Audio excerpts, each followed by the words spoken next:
বৌদি, যেদিন থেকে তুমি এই বাড়িতে বউ হয়ে এসেছো, বাড়িটা পুরো অশান্তিতে ভরে গেছে। না তুমি ভালো আছো, না আমাদের ভালো রেখেছো। আমার জন্য সবসময় অশান্তি হয়, এই কথাটা না তুমি খুব ভালোই বলেছো।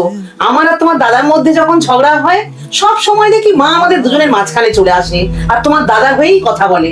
এটা তোমার বাপের বাড়ি না, এটা আমার মায়ের বাড়ি, তাই আমার মা যা বলবে তোমাকে সেটাই মেনে চলতে হবে। আমি খুব সস্তার একজন মানুষ। তুমি এমন একজন মানুষ যে নিজের বাপের বাড়িতে জায়গা হয় না। তোমার দাদার সাথে ঝগড়া হলে ও সব সময় আমাকে বলে যে ব্যাগপত্র গুছিয়ে যাও, বাপের বাড়ি চলে যাও। আর আমরা যখন মেয়েরা বাপের বাড়িতে যাই না, তখন দাদা বৌদি আমাদের কথা শোনাতে ছাড়ে না। বাবা বোঝায় মানিয়ে নিতে শেখো, আর মা বলে এটা তোমার বাড়ি না, শ্বশুর বাড়িটাই তোমার নিজের বাড়ি। মেয়েদের নিজের বাড়ি হয় না। তোমার তো বোন এখনো বিয়ে হয়নি, তাই এসব কথার মানে তুমি এখন বুঝবে না। ভগবান না করুক আমার মতো পোড়া কপাল যেন কোনো মেয়ের না হয়।